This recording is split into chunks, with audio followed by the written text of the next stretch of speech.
আসসালামু আলাইকুম। সবাইকে স্বাগত জানাচ্ছি আজকের মেপল লিফ এডুকেয়ারের ইংলিশ লেকচারটিতে। আজ আমরা যে টপিকটি নিয়ে আলোচনা করব সেটি হচ্ছে ইনভার্সন। এখন শুরুতেই আসি, ইনভার্সন কাকে বলে? হ্যাঁ, আমরা দেখতে পাচ্ছি যে আমাদের সামনে রুল চলে এসেছে, কিন্তু রুল দেখেই তো আমাদের মধ্যে একটা ভীতি কাজ করে। তাই আমি শুরুতে রুল বলার আগে আমি বলে নেই যে ইনভার্সন ব্যাপারটা কি এবং ইনভার্সন আমরা কেন ইউজ করি। আচ্ছা, গ্রামারি ইনভার্সন কি সেটা বলার আগে আমি ইনভার্সন কথাটার মানে আগে বলবো। ইনভার্সন ব্যাপারটা কি? ইনভার্সন এটা মানে হচ্ছে কোনো কিছু উল্টিয়ে ফেলা। যেমন একটা সেন্টেন্সে কোনো একটা অর্ডার আছে, এই অর্ডার মানে কিন্তু আদেশ না, একটা ক্রম বোঝাচ্ছে। সেটার যদি আমি চেঞ্জ ঘটাই তাহলে সেটা হয় ইনভার্সন। আরো ইজি ওয়েতে এক্সাম্পল দিয়ে যদি বলি, যেমন 1 2 3, এই তিনটা সংখ্যার এটি একটি অর্ডার। এটা যদি আমি এখন 3 2 1 এভাবে লিখি তাহলে কিন্তু এটা একটা ইনভার্সন পদ্ধতি হয়ে যাচ্ছে, মানে উল্টে বলছি। তো এই উল্টানোর ব্যাপারটা এটাই হচ্ছে মূলত ইনভার্সন। আর গ্রামারের ক্ষেত্রে ইনভার্সন ব্যাপারটি হলো কোনো একটা সেন্টেন্সে আমরা নর্মালি কি জানি, আমরা জানি একটা সেন্টেন্স শুরু হয় সাবজেক্ট দিয়ে, এরপরে ভার্ব আসে। কিন্তু ইনভার্সনের ক্ষেত্রে জিনিসটা হয় উল্টো, মানে আগে ভার্ব আসবে তারপরে সাবজেক্ট আসবে, এরকম একটা ব্যাপার। আর এই পদ্ধতিগুলো আমরা 5টা রুলে ভাগ করেছি। এই 5টা রুল হচ্ছে সব থেকে বেশি ইউজ হয় এবং আমরা যে বিভিন্ন কম্পিটিটিভ এক্সাম গুলো দেখি, সেটা বিভিন্ন ইউনিভার্সিটির অ্যাডমিশন টেস্ট হোক অথবা কোনো এমবিএ এর জন্য হোক, অথবা দেখা যায় যে জবের ক্ষেত্রে যে অ্যাডমিশন টেস্ট গুলো হয় এগুলোতে আসে সচরাচর। এবং সেই যে অনেক বেশি যেই রুলগুলো থেকে কোয়েশ্চেন করা হয়, সেই রুলগুলোকেই একত্রিত করে আমরা এই 5টি রুল নিয়ে আজকের ক্লাসটা সাজিয়েছি। তাহলে চলে আসি আমরা প্রথম রুলে। আমরা যদি এখন নোট ডাউন করি তাহলে আমাদের জন্য মনে হয় সব থেকে বেশি ভালো হয়, কারণ তাহলে আমরা এই জিনিসগুলো অনেক বেশি ভালোভাবে মনে রাখতে পারবো। তো এবার চলে আসি রুল নাম্বার 1-এ, যেটা বলছিলাম, negative adverb plus auxiliary verb plus subject plus main verb. হ্যাঁ, এটা দেখে কিন্তু আমরা বুঝতে পারবো না, আমাদের একটা এক্সাম্পল দরকার এবং সেটাই আমি এখানে দেওয়ার চেষ্টা করেছি। নেগেটিভ অ্যাডভার্ব বলতে যেটা বোঝায়, হার্ডলি, ওয়ার্ডগুলো একটু নোট ডাউন করি, হার্ডলি, স্কেয়ারসলি, এই যে এই ধরনের যে ওয়ার্ডগুলো আছে এগুলোতে কিন্তু কোনো নেগেটিভ, নন, নট, আন এই ধরনের বা ডিস, এই যে এই ধরনের প্রিফিক্স ইউজ করে আমরা কোনো একটা ওয়ার্ডকে নেগেটিভ বোঝানোর চেষ্টা করি। কিন্তু এই প্রিফিক্স গুলো ছাড়াও, এগুলো ইউজ করা ছাড়াও কোনো কোনো ওয়ার্ড দেখলে একটা নেগেটিভ ভাইব আসে এবং সেই ওয়ার্ডগুলোকে আমরা নেগেটিভ অ্যাডভার্ব বলছি এখানে। যেমন হার্ডলি, স্কেয়ারসলি, এগুলো হচ্ছে সেটার এক্সাম্পল। যেমন সেন্টেন্সটাতে দেখতে পাচ্ছি হার্ডলি ইউজ করা হয়েছে, we have hardly solved this problem. তাহলে এখানে এই এক্সাম্পলটির দিকে তাকিয়ে আমি বুঝতে পারছি যে হার্ডলি রয়েছে। তাহলে এই সেন্টেন্সটি, পার্টিকুলারলি এই সেন্টেন্সের জন্য আমি যখন ইনভার্সন করব, সেক্ষেত্রে কি হবে, এই যে রুলটা যেভাবে লেখা আছে এই ওয়েতে আমি ইনভার্সন করব। যেমন শুরুতেই নেগেটিভ অ্যাডভার্ব চলে আসবে, মানে আমি দেখছি যে নর্মাল যে সেন্টেন্সটা দেয়া রয়েছে, we have hardly solve this problem, এখান থেকে নেগেটিভ অ্যাডভার্ব যেটা সেটা আমি পিক করে আগে বসিয়ে দেব। হার্ডলি পিক করলাম, এরপরে নেগেটিভ অ্যাডভার্বের পর প্লাস দিয়ে লেখা আছে অক্সিলিয়ারি ভার্ব। তাহলে এই অক্সিলিয়ারি ভার্বটা কি এই সেন্টেন্সে? হ্যাভ, তাহলে হার্ডলি হ্যাভ। অক্সিলিয়ারি ভার্বের পর প্লাস দিয়ে আছে সাবজেক্ট, তাহলে সাবজেক্ট কি এই সেন্টেন্সে? উই, তাহলে হার্ডলি হ্যাভ উই, উই চলে আসলো। এরপরে হচ্ছে মেইন ভার্ব, আমার সেন্টেন্সে মেইন ভার্ব কি? সলভড, তাহলে সলভড চলে আসলো। তাহলে সেন্টেন্সের স্ট্রাকচারটা এমন দাঁড়ালো, hardly have we solved this problem. হ্যাঁ, এখন এক্সাম্পলটি দেখে মনে হতে পারে যে হ্যাঁ, hardly have we solved this problem, এটা তো একটা ভুল সেন্টেন্স, বা এটা তো একটা কোয়েশ্চেন বোঝাচ্ছে বা ইন্টারোগেশন বোঝাচ্ছে। তাহলে কোয়েশ্চেন মার্ক কোথায়?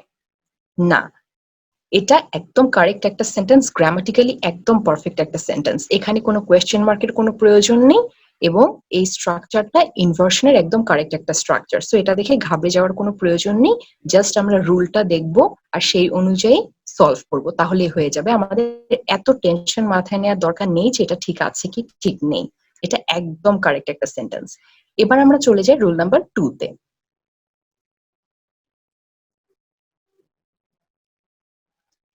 দেখতে পাচ্ছি রুল নাম্বার 2 তে দেয়া রয়েছে অনলি প্লাস প্রিপোজিশন। প্রিপোজিশন কি সেটা আমরা সবাই জানি, ইন, অ্যাট, বাই, এগুলো হচ্ছে প্রিপোজিশন। তাহলে প্রিপোজিশনের পর রয়েছে auxiliary verb plus subject plus main verb. এই লাইনটা মনে রাখতে হবে। এটা মনে রাখার জন্য আরো একটু ইজি করে দিতে এক্সাম্পলটি দেওয়া হয়েছে, আমরা এক্সাম্পলটিতে চলে যাই। You can speak French only by asking questions. মানে শুধুমাত্র কোয়েশ্চেন আস্ক করে আমি ফ্রেঞ্চে কথা বলতে পারবো। আচ্ছা ফাইন, তাহলে এই যে অনলি বাই আস্কিং কোয়েশ্চেন, এই এক্সাম্পলটিতে অনলি বাই আস্কিং কোয়েশ্চেন এই পার্টটুকু দেখে আমি বুঝে যাচ্ছি যে এই ইনভার্সনটি কি করে করতে হবে। এটা রুল নাম্বার 2 তে পড়ছে, কারণ অনলির পরে বাই আছে, অনলির পর প্রিপোজিশন আছে, বাই তো প্রিপোজিশন। তাহলে এই ধরনের যখন কোনো ফ্রেজ থাকবে সেক্ষেত্রে আমি ইনভার্সনটা করব কিভাবে, অনলি প্লাস প্রিপোজিশন, মানে অনলি আর বাই একসাথে লিখে ফেললাম। এরপরে আস্কিং কোয়েশ্চেন, এই পার্টটা কিন্তু অ্যাডিশনাল, এটাকে আমি কাউন্ট করব না যে এখানে সাবজেক্ট নেই, এটা দেখে কনফিউজড হয়ে যাব, এটা কিন্তু কোনো প্রয়োজন নেই। অনলি বাই এর পরে আস্কিং কোয়েশ্চেনটা হচ্ছে জাস্ট অ্যাডিশনাল একটা ফ্রেজ, এটা কাউন্ট করার কোনো প্রয়োজন নেই। কিন্তু আমি কাউন্ট করব কোড থেকে, অনলি বাই আস্কিং কোয়েশ্চেনের পর কমা দিয়ে এই যে ক্যান ইউ স্পিক ফ্রেঞ্চ, এই পার্টটুকু মনে রাখতে হবে। ক্যান, ক্যানটা হচ্ছে আমার অক্সিলারি ভার্ব, তারপরে ইউটা হচ্ছে সাবজেক্ট, স্পিকটা মেইন ভার্ব। তাহলে আমি এই স্ট্রাকচারে সাজিয়ে ফেলছি। অনলি প্লাস প্রিপোজিশন মানে বাই, তারপর আস্কিং কোয়েশ্চেন্স, তারপর ক্যানটা হচ্ছে auxiliary verb according to the structure, you হচ্ছে সাবজেক্ট, স্পিক মেইন ভার্ব। তাহলে only by asking questions can you speak French.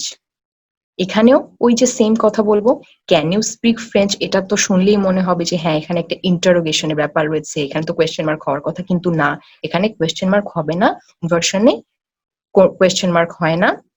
আর এটা একদম কারেক্ট একটা স্ট্রাকচার। এবার আমরা চলে আসছি রুল নাম্বার 3 তে।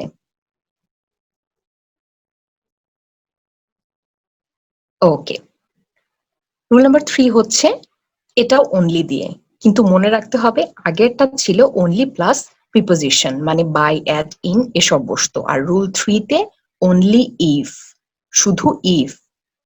তাহলে অনলি প্লাস ইফ এর পরে সাবজেক্ট প্লাস মেইন ভার্ব, তারপর অক্সিলারি ভার্ব, আবার plus subject plus main verb.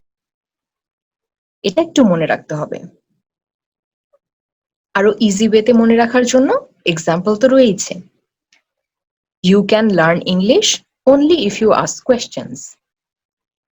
তাহলে আগেরটার মতোই হবে, only if you ask questions, মানে অনলি ইফ দিয়ে শুরু হবে, তারপর কি সাবজেক্ট মানে ইউ, আস্কটা হচ্ছে মেইন ভার্ব, তারপর কোয়েশ্চেন্স, এটা হচ্ছে জাস্ট অ্যাডিশনাল, এটা আমি কাউন্ট করব না। এরপরে আবার কি ক্যান, ক্যান হচ্ছে আমার অক্সিলিয়ারি ভার্ব, ইউটা হচ্ছে সাবজেক্ট, লার্নটা হচ্ছে মেইন ভার্ব। তাহলে মিলে গেল, স্ট্রাকচারের সাথে এক্সাম্পলটা মিলিয়ে মিলিয়ে আমি যদি এভাবে পড়ি তাহলে খুব ইজিলি রুলটি বুঝতে পারছি।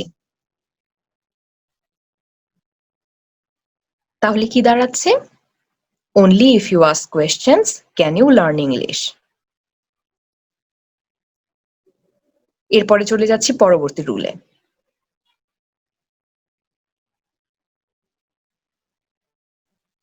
রুল নাম্বার 4, এটি হচ্ছে so plus adjective or adverb plus auxiliary verb plus subject plus main verb.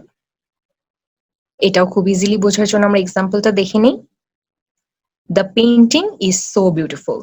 এখানে যে সো আর এরপরে যে অ্যাডজেক্টিভটি রয়েছে সো বিউটিফুল, বিউটিফুল অ্যাডজেক্টিভ, তো সো বিউটিফুল এই পার্টটুকু দেখে আমি বুঝতে পারছি যে এই সেন্টেন্সটাকে ইনভার্সন করতে গেলে আমাকে রুল নাম্বার 4 অর্থাৎ সো দিয়ে যেই ইনভার্সন রুলটি রয়েছে সেটা অ্যাপ্লাই করতে হবে।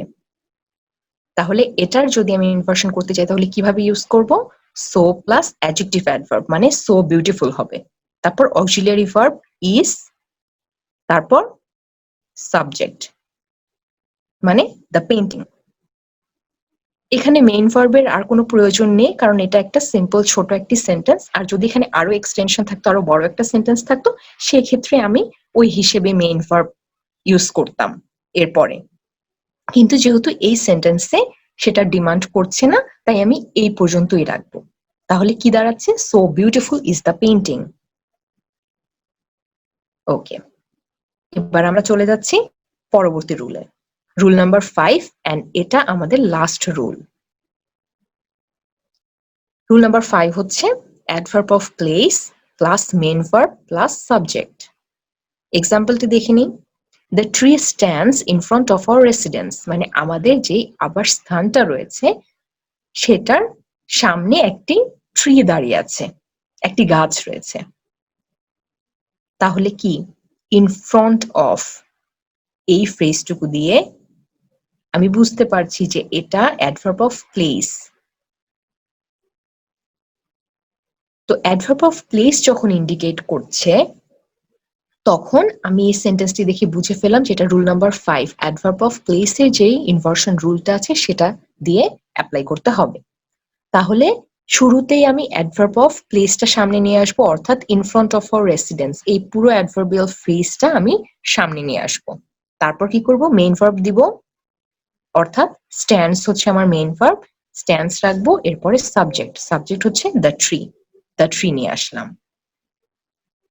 The tree stands in front of our residence, এটা থেকে যখন ইনভার্সন করলাম কি দাঁড়ালো? In front of our residence stands the tree. তাহলে আমি শুরুতেই যে কথা বলেছিলাম লেকচারটি স্টার্ট করার আগে, যে অর্ডার চেঞ্জ করা, সামনেটা পিছে চলে যাওয়া, পিছেরটা সামনে চলে আসা, তাহলে এই যে এক্সাম্পলটা খেয়াল করছি, ব্যাপারটা তো সেটাই হচ্ছে যে the tree stands in front of our residence, এই সেন্টেন্সের লাস্টের পার্টটা হচ্ছে in front of our residence. তো ইনভার্সন করার পরে এই লাস্ট পার্টটা সামনে চলে আসলো, আর সামনের পার্টটুকু লাস্টে চলে আসলো। বেশ মজার না ব্যাপারটা? হ্যাঁ, আমরা এই 5টি রুল যদি খুব ভালোভাবে মনে রাখি এবং সাথে এক্সাম্পল গুলো মাথায় রাখি বা একটু প্র্যাকটিস করার চেষ্টা করি, তাহলে আমাদের কাছে খুব ইজি হয়ে যাবে এবং খুব মজার মনে হবে।